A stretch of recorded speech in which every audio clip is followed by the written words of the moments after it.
Alright, here we have a video on the fuel tank for the stretch Jato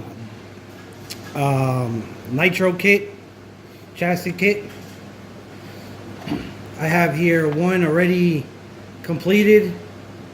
Basically, as you see here, this is what's going to come inside of it.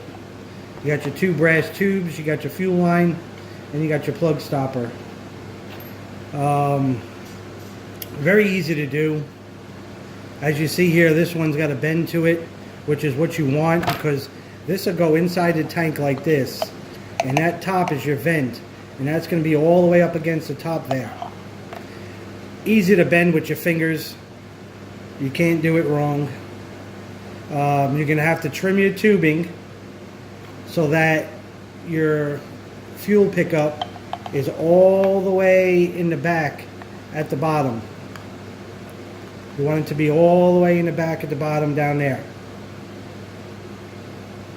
And the way the tank is positioned in the chassis is going to be this way.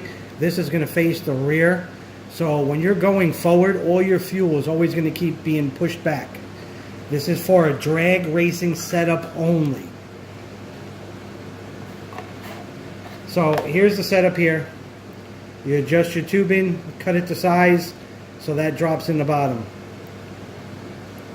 After you adjust that there, and then also right on the top here, take a little X-Acto knife and make a slit right across, so that if that part is up all the way up against the tube in there, it has the air gap to allow air in.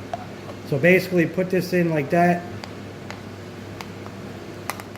Use a little bit of oil. It helps slide the tubing through. So once you get it in there, going the wrong way, you're going to put it through like this. And then once you put the screw through, it actually squeezes that inner gasket and creates a seal.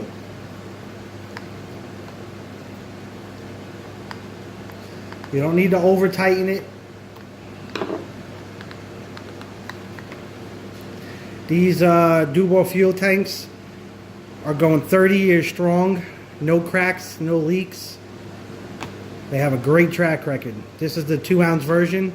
That is how you're going to set up your fuel tank on your Jato Stretch Bandit kit from us.